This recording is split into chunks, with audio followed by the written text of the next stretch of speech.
நேயர்களே, ஃபீபா நிலையம் தயாரித்து வழங்கும் தென்றல் நிகழ்ச்சிக்கு உங்களை வரவேற்கிறோம். இன்றைய நிகழ்ச்சியில் கிறிஸ்தவ நெறிமுறைகள் என்ற தலைப்பில் வருகின்ற வாரங்களுக்கு தொடர் நிகழ்ச்சியை தயாரித்து வழங்குகிறோம். நிகழ்ச்சியில் சிறப்புரையாற்ற அருள் திரு முனைவர் இம்மானுவேல் சுந்தர்ராஜன் அவர்கள் வருகை தந்துள்ளார். வேலூர் பகுதியில் வசித்து வரும் இவர் இறையியல் கல்வியில் முனைவர் பட்டம் பெற்றவர், பல கல்வித்துறையில் பட்டம் பெற்ற நிபுணர், சிறந்த ஆலோசகர், சிறப்புமிக்க பல புத்தகங்களை எழுதிய ஆசிரியர். இன்றைய நிகழ்ச்சியில் கிறிஸ்தவ நெறிமுறைகள் என்ற தலைப்பில் சில கருத்துக்களை உங்களோடு பகிர்ந்து கொள்ள உள்ளார். தொடர்ந்து நிகழ்ச்சியை கேளுங்கள். அன்பானவர்களே, நான் உங்களுக்கு தென்றலிலே சொல்ல வேண்டிய அருமையான ஒரு செய்தியை இன்றைக்கு உங்களுக்கு சொல்ல விரும்புகிறேன். இது மிகவும் அற்பமான வார்த்தைகள், ஆனால் மிகவும் காண கிடைக்காத அறிவுரைகள். இதில் மௌனம், அமைதி, சைலன்ஸ் என்று சொல்லக்கூடிய அமைதி என்று ஆங்கிலத்தில் சைலன்ஸ் என்று சொல்லுவார்கள். மௌனம் என்பது தான் நல்ல தமிழ். அதை குறித்து நான் விளக்கி உங்களுக்கு சொல்ல இருக்கிறேன். State not communicating, a state, hush, calm, stillness, a state of cease to produce sound. ஒரு நிலைமை சத்தமே வெளியே வராதபடிக்கு இருக்கக்கூடிய ஒரு நிலவரம் இருக்கும் பாருங்கள், அதற்கு பெயர் தான் அமைதி என்றும் மௌனம் என்றும் சைலன்ஸ் என்றும் ஸ்டில்னஸ் என்றும் காம்னஸ் என்றும் ஹஷ் என்றும் அர்த்தம் கொள்கிறது. இதை குறித்து ஒரு சின்ன கதை நான் சொல்லி உங்களுக்கு சொல்ல விரும்புகிறேன். அர்ஜென்டினா என்று ஒரு தென் கேரட் மாதிரி இருக்கக்கூடிய அமெரிக்கா, வட அமெரிக்காவிலே தான் கனடா தேசமும் யுனைடெட் ஸ்டேட்ஸும் ஐக்கிய நாடுகள் இருக்கின்றன. தென் கேரட் மாதிரி இருக்கக்கூடிய ஒரு நாடு தான் பிரேசில், பிரேசில் எல்லாம் அருமையான நாடுகள், ரொம்ப சிறப்பான நாடுகள், அழகிகள் நிறைந்த நாடுகள். அங்கே தான் உங்களுக்கு நன்றாக தெரியும், ஈக்வடோர் என்கிற மத்திய தரை கடலிலே, அங்கே மத்திய ரேகை காட்டுகளில் இருந்த மக்கள் அவுகா இண்டியன்ஸ் மத்தியில் தான் 5 அமெரிக்க வாலிபர்கள் இயேசுவை பற்றி சொல்ல வந்து தங்களை பலியாக கொடுத்தார்கள், தியாக பலிகளாக. அது நிமித்தமாய் அந்த அவுகா இண்டியன்ஸ் மத்தியிலே பெரிய திருச்சபை அங்கே இருக்கிறது, உங்களுக்கு நன்றாக தெரியும். அந்த நாட்டிலே தான் அர்ஜென்டினா என்று ஒரு நாடு இருக்கிறது. பெயர் பெற்ற ஒரு புத்திசாலியான யுத்த மந்திரி அந்த நாட்டில் இருந்தார், ஜெனரல் மேனுவல் ராட்ரிக்ஸ் என்பவர் ராஜதந்திரம் நிறைந்த யுத்த மந்திரியாக அந்த நாட்டில் இருந்து பலவிதமான அற்புத யுத்தங்களை செய்து நாட்டை திடப்படுத்தி இருந்தார். ஆகிய ஒரு பாட்டை எனக்கு சொல்லுவார்கள், don't cry for me Argentina என்று ஒரு பெரிய பாடகி பாடினதாக நான் அதை ஒரு 80ஆம் வருஷங்களில் கேட்டு மகிழ்ச்சி அடைந்திருக்கிறேன். அர்ஜென்டினா நாட்டிலே இருந்த அந்த யுத்த மந்திரி பேர் ஜெனரல் மேனுவல் ராட்ரிக்ஸ். அவர் வெற்றிக்கு காரணம், அந்த நாட்டினுடைய வெற்றிக்கும், அந்த நாடு சேஃப்டியாக பலவிதமான யுத்தங்களில் ஈடுபட்டிருந்தாலும் அவர்கள் வெற்றியடைந்தார்கள் என்பது அந்த மந்திரியினுடைய யுக்தி என்று சொல்லுவார்கள். அவருடைய யுத்தம் வெற்றி அடைந்தது என்று சொல்வது. அப்படிப்பட்ட அந்த வெற்றிக்கு காரணம் என்ன என்று அவரை பத்திரிகை நிருபர்கள் பலர் அவரை சந்தித்து கேட்டார்கள். நாட்டின் வெற்றி வீரனே என்று புகழப்பட்டவர், தேசத்தின் வீரன் என்று கூட பாராட்டப்பட்டிருக்கிறார். அதாவது நேஷனல் ஹீரோ. என்னுடைய யோசனைகள் எல்லாம் வீரர்களுக்கும் பரிசுத்தவான்களுக்கும் யோகியர்களுக்கும் அன்பு செலுத்துகிறவர்களுக்கும் கொடுக்க வேண்டும். நான் ஒரு சில சமயங்களில் யாரையாவது தப்பி தவறி காப்பாற்றியிருந்தா அவங்களுக்கு கொடுக்குறாங்க, அது நல்லது. அர்ஜென்டினா நாட்டுக்கு யுத்த மந்திரியாக இருந்த அந்த அறிவாளிக்கு அவர்கள் கேட்ட கேள்வி என்ன கேட்டார்கள், எப்படி ஐயா இந்த காரியங்களை செய்தீர்கள், இந்த யுத்த நுட்பங்கள் உங்களுக்கு எப்படியா தெரியும், உங்களுடைய திட்டங்களை வெற்றியாய் சிறக்க செய்தீர்களே என்று தான் அந்த செய்தித்தாள் கேட்கும் நிருபர்கள் சந்திப்பிலே அவரை பல கேள்விகள் கேட்டார்கள். தக்க பதிலை மிக்க ரத்தினமாக சுருக்கமாக அவர் ஆச்சரியக்குரிய ரகசியங்களை எல்லாம் சொன்னார். அவர் சொன்ன ஒரே ஒரு ரகசியம் என்ன தெரியுமா? I have taught my battalions my army people to be silent at many times. அமைதியாக இருக்க நான் கற்றுக் கொடுத்தேன். அவர்கள் கையாண்ட யுத்த தளவாடங்களிலே ஒன்று அமைதி. மௌனமாக இருக்க அவர்கள் கற்றுக் கொடுத்தேன். அவர்களுடைய அமைதிதான் எங்கள் நாட்டின் வெற்றியை கொண்டு வந்தது என்று சொன்னார். அதற்கு உங்களுக்கு சொல்லிக் கொடுக்குறேன். அமைதியாக எப்படி இருந்தால் எல்லா காரியங்களையும் ஜெயிக்கலாம் என்பதை அவர் சொன்னதை நான் உங்களுக்கு விளக்கி சொல்ல விரும்புகிறேன். What is the strategy for the success of your military plan? உங்களுடைய மிலிட்ரி இராணுவத்தினுடைய யுக்தியினுடைய வெற்றிக்கு காரணம் என்ன என்று கேட்டதுக்கு அவர் சொன்னார், விளக்கம் தந்தார். அதற்கு பதில் கொடுத்தவர் என்ன சொன்னார்? சைலன்ஸ் என்று சொன்னார். சைலன்ஸ். எனக்கு நல்லா ஞாபகம் இருக்குது. நான் எலிமெண்ட்ரி ஸ்கூலில் படித்தேன். கிராமத்தில் உள்ள ஒரு எலிமெண்ட்ரி ஸ்கூலில், கவர்மெண்ட் ஸ்கூல். அது எங்களுக்கு அந்த கிராமத்தில் வந்து படித்து கொடுக்க வந்தவர் ஒரு கணவனும் மனைவியும். அந்த கணவன் ஹெட்மாஸ்டர். அவர் 5ஆம் வகுப்பு 4ஆம் வகுப்பு 3ஆம் வகுப்பு வரைக்கும் அவர் பார்த்து கொள்வார். குட்டி பிள்ளைங்களுக்கும் 1ஆம் வகுப்பும் 2ஆம் வகுப்புக்கும் கற்றுக் கொடுக்கிறவர் அவருடைய மனைவி.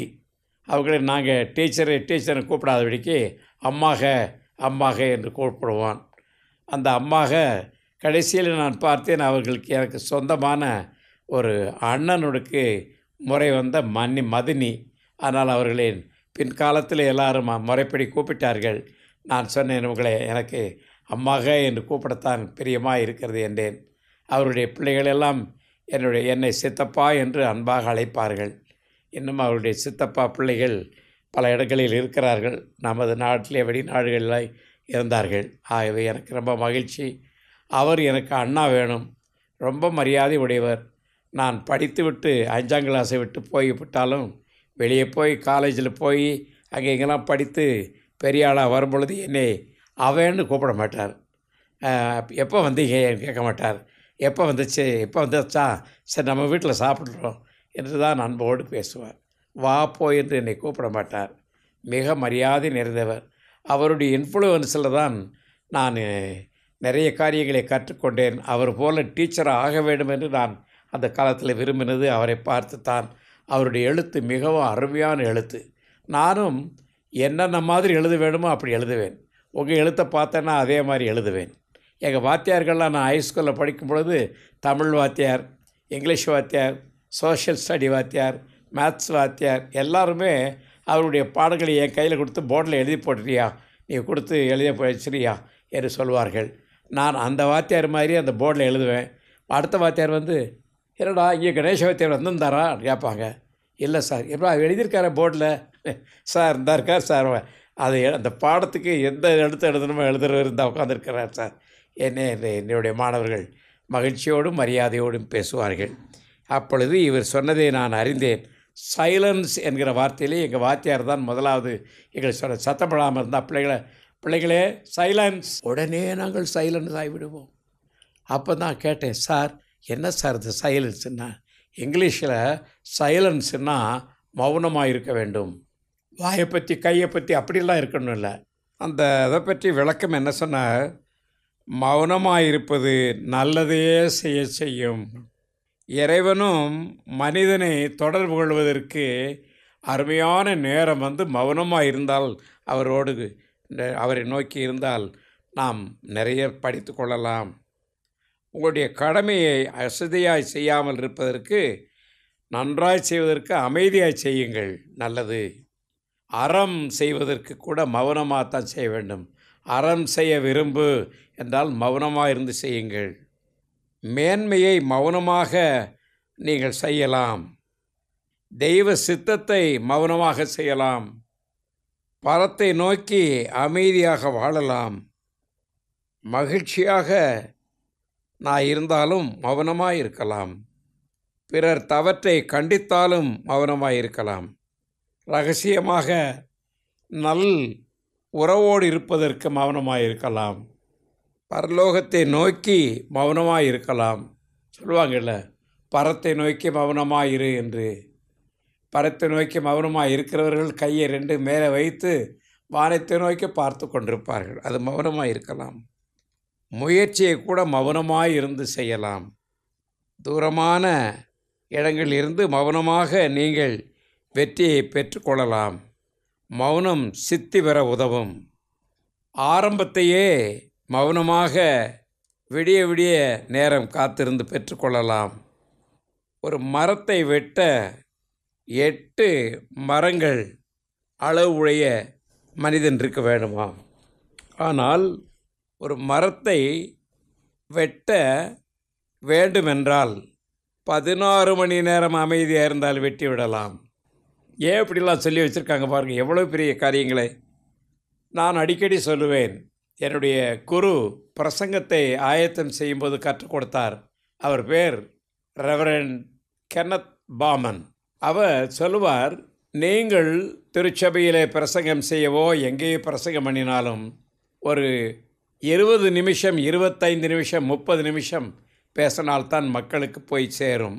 நீங்கள் கிளாஸ் லெக்சர் மாதிரி 45 நிமிஷம் பண்ண முடியாது. 20 நிமிஷம் 25 நிமிஷத்தில் பேசினால் அதற்கு நீங்கள் 25 மணி நேரம் செலவு செய்ய வேண்டும் என்று சொல்லுவார். ஒரு நிமிஷத்திற்கு 1 மணி நேரமாகிலும் ஆயத்தம் செய்ய வேண்டும். ப்ரேயர், படித்தல், எழுதல், அதை மாறு கருத்து கொண்டு வருதல், வாழ்க்கைக்குரியதாக ஒத்ததாக மாற்றுதல், இது போன்றவைகளை ஆயத்தம் செய்ய பல மணி நேரங்கள் செலவு செய்ய வேண்டும்.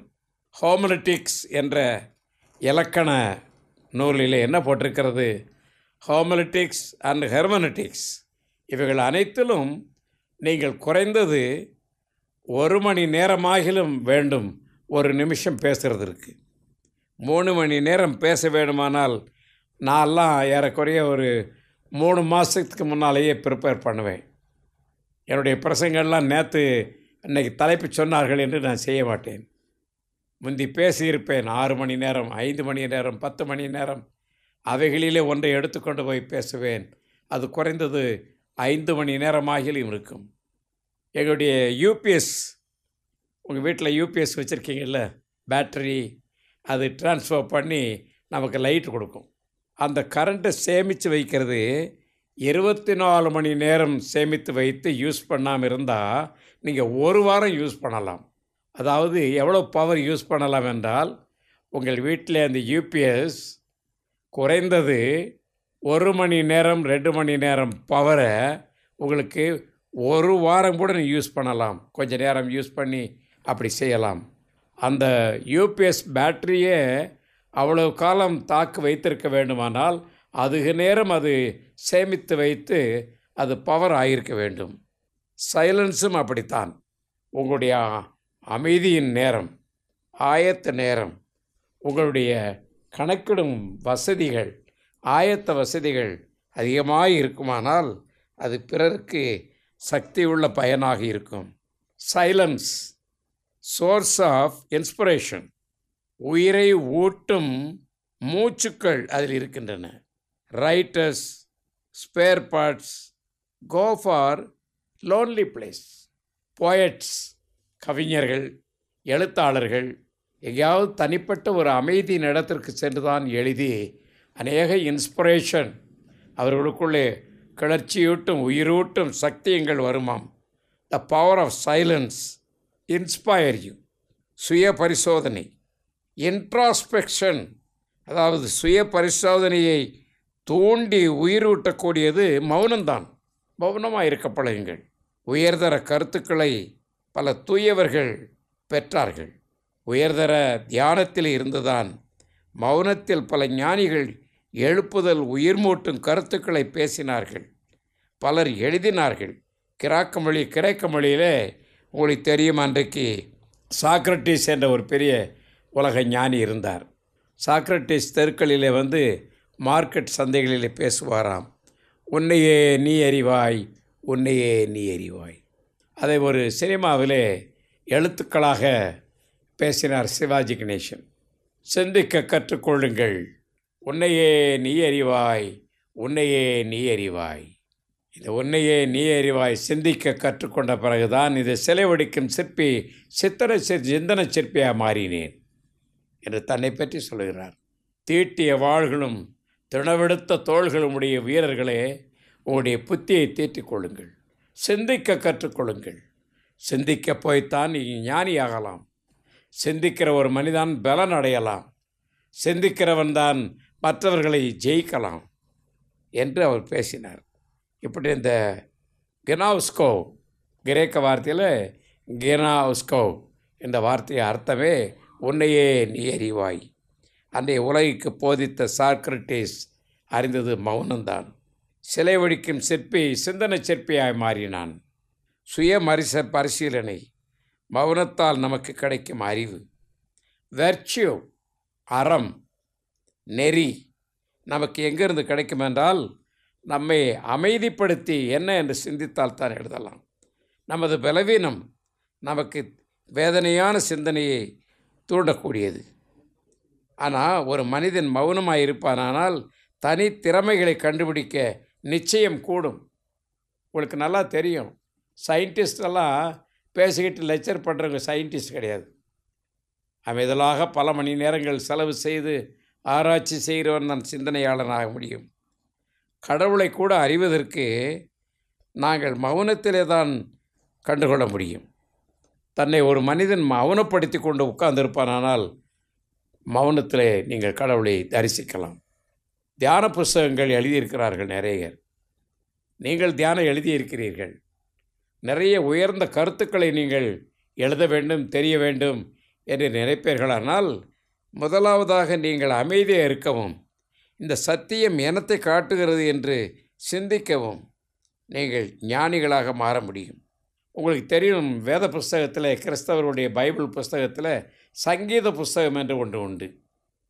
திருப்பாடல்கள் என்று இப்பொழுது தமிழில் போட்டிருக்கிறார்கள். அந்த பாடல்களை எழுதின ஒரு மனிதன் ஆடு மேய்த்து கொண்டிருந்தவன் தான். பின்னாலே அந்த யூதர்களுக்கு பெரிய ராஜாவாக மாறிவிட்டார். உங்களுக்கு தெரியும், இப்போ இஸ்ரவேலர்களுக்கு ராஜாவாக இருந்தவர், அவர்களில் சிறந்த ராஜாவாக இருந்தவர் தாவீது ராஜா தான். அவருடைய அடுத்த வாரிசு ஞானியாக இருந்தவர் அவருடைய மகன் சாலமோன் என்பவர் தான். இவர்களெல்லாம் எங்கே போய் எழுதினார்களோ, எங்கே மௌனமாக இருந்தார்களோ அவர்கள் எழுதியிருந்தான். அவர் சொல்லுகிறார், சங்கீத புஸ்தகம் ஒன்று 46வது சங்கீதத்தில் 10ஆம் வசனத்தில் இப்படி இருக்கிறது: அமர்ந்திருந்து நானே தேவன் என்று அறிந்து கொள்ளுங்கள். நீங்கள் அமர்ந்திருந்து தேவன் நானே என்று அறிந்து கொள்ளுங்கள். நீங்கள் இந்த உலகத்திலே உயர்ந்தவர்களாய் மாறுவதற்கு அவர் நமக்கு ஞானத்தை தருவார். நீங்கள் ஏதாயிலும் வெற்றி அடைய வேண்டும் என்று விரும்புவீர்களானால் நீங்கள் செய்ய வேண்டிய முதல் கருத்து என்ன தெரியுங்களா? உங்கள் இதயத்தை அமைதிக்குள்ளே கொண்டு வாருங்கள். தேவனை நீங்கள் காணுவதற்கு கூட you must learn to be silent. Listen to your inner soul. உன் அமைதியில் உயிர் காண வேண்டும். நல்ல முடிவை தீர்மானம் செய்யலாம். அமைதியாக இருக்க கற்றுக்கொள்ளுங்கள். மௌனம் கோபத்திற்கு ஏற்ற மருந்து என்று ஒருத்தர் சொல்லுகிறார். Silent is the best medicine for anger. நான் எப்படி என் கோபத்தை இறக்க வேண்டும் என்று விரும்புவீர்களானால் அதற்கு எந்த மருந்தும் இல்லை. அமைதியாக இருக்க கற்றுக்கொள்ளுங்கள். என்னுடைய திருச்சபையிலே நான் போதகராக இருந்தபோது நாங்கள் வாரத்துக்கு ஒரு தடவை திருச்சபையிலே ஜெபிக்கிறவர்கள் வரலாம். அப்படி வந்தபோது ஒரு அம்மையார், திருமணமாகாத வயது முதிர்ந்த அம்மையார் அங்கே உட்கார்ந்திருந்தார்கள். அவர் சொல்வார், எனக்கு ரொம்ப கோபம் வருது, எனக்காக ஜெபம் பண்ணுங்க, இது எங்கள் கோபம் குறையணும்னு. நான் ஒரே ஒரு வார்த்தை சொன்னேன், நீங்கள் அமைதியாக மட்டும் இருந்து பழகுனீங்கன்னா, எப்போ பேசணுமோ அப்போ பேசாமல் இருந்தீங்கன்னா உங்கள் கோபமெல்லாம் போயிடும்னு சொன்னேன். அவங்களுக்கு ரொம்ப கோபம் வந்துருச்சு. நான் அமைதியாக தான் இருக்கேன்னு. எப்போ அமைதியாக இருக்கணுமோ அப்போ அமைதியாக இருக்கணும், அப்போ தான் உங்களுக்கு கோபம் குறையும் என்று நான் அழுத்தமாக சொன்னேன். உங்களுக்கு கோபம் அதிகமாக இருக்குமானால் அமைதியாக இருக்க பழகுங்கள். மனிதன் கோபத்திற்கு மருந்தை மட்டும் எடுத்துப்பட போதாது. கோபமாக இருக்கும்போது மௌனத்தில் உங்களையும் நடத்தி காரியங்களையும் காப்பாற்றலாம். மனிதன் கொடிய நிகழ்விலிருந்து காப்பாற்ற வல்லது மௌனம்தான். எப்படியாகிலும் நீங்கள் மௌனமாக இருக்க பழகுங்கள். எங்கனம் மௌனத்தை நொந்து கழுவிய பயன், எங்கனம் மௌனத்தை நொந்து கழுவிய பயன். எப்படி பயன்படுத்தலாம்? காலை மாலை குறிப்பிட்ட நேரத்திற்கு மௌனமாக இருக்க பழகுங்கள். காலையிலே ஒரு அரை மணி நேரமாகிலும் மௌனமாக இருக்க பழகுங்கள். வேறு எதையும் வாசிக்கக்கூடாது, எதையும் பார்க்கக்கூடாது, கண்ணை திறந்து பார்க்கக்கூடாது. நீங்கள் உட்கார்ந்து ஒரு பொசிஷனில் மூச்சை நன்றாக எடுத்து இழுத்து விடுவீர்களானால் அது உங்களுக்கு ஒரு மருந்தாக மாறும். எக்காலத்திலும் எங்கேயாயிலும் போய் கோயிலோ குளமோ ஆறோ நீர்வீழ்ச்சியோ அப்படிப்பட்ட இடத்திற்கு சென்று வெறுமையாக உட்கார்ந்து அங்கே மௌனமாக இருங்கள். கடவுள் பேச வாய்ப்பு உண்டு. கடவுள் கூடத்தில் பேசுவதற்கு பல வாய்ப்புகள் உண்டு. நீங்கள் இன்றைக்கும் மயக்கமாகவோ கடலுக்கு அருகிலோ மௌனமாக அமர்ந்து மறக்க முடியாத அனுபவத்தை நீங்கள் பெற்றுக்கொள்ளலாம். நீங்கள் மலைக்கு செல்லுங்கள். அதனால தான் லீவு போனீங்கன்னா எங்கேயாவது மலை போகிற இடங்களுக்கு போங்கள், அல்லது கடலுக்கு போங்கள். கடலுக்கு உட்காந்துருக்கும் போதே கொஞ்சம் பயம் வந்துடும். இந்த ஓடுற தண்ணி வந்து உங்கள் மேலே வந்துடும் போல இருக்கும்.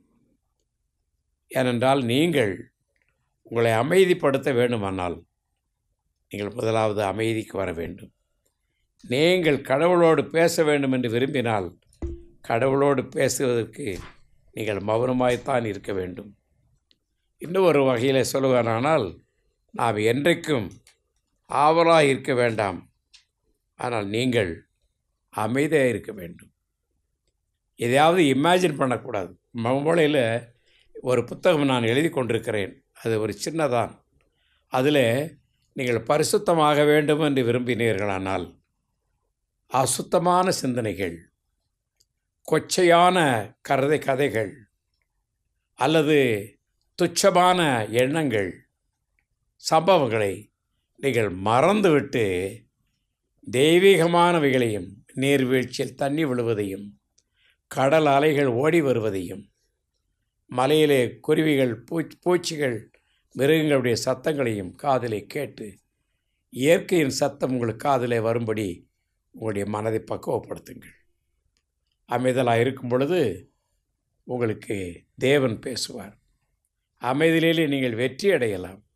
அமைதலிலே தான் நீங்கள் ஒரு பெரிய ராட்சியத்தையே பக்குவப்படுத்தலாம்.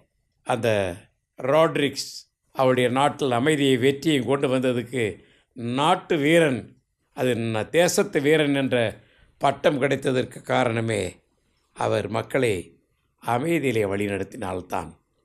நீங்கள் அப்படிப்பட்ட அமைதியை பெற்றுக்கொண்டு ஆவலுள்ளவர்களாய் வாழ, சமாதானம் உள்ளவர்களாய் வாழ கடவுள் உங்களுக்கு சகல ஆசீர்வாதத்தை தருவாராக. ஆமேன். நேயர்களே, இந்த நிகழ்ச்சியை பற்றிய உங்கள் கருத்துக்களை கமெண்ட் பாக்ஸில் பதிவு செய்யுமாறு கேட்டுக்கொள்கிறோம். மேலும் டிஸ்கிரிப்ஷனில் உள்ள இமெயில் மற்றும் தொலைபேசி எண்ணிற்கு தொடர்பு கொள்ளவும். மீண்டும் மற்றும் ஒரு நிகழ்ச்சியில் உங்களை சந்திக்கும் வரை வாழ்த்தி உங்களிடமிருந்து விடை பெற்றுக் கொள்கிறோம். வணக்கம் நேயர்களே.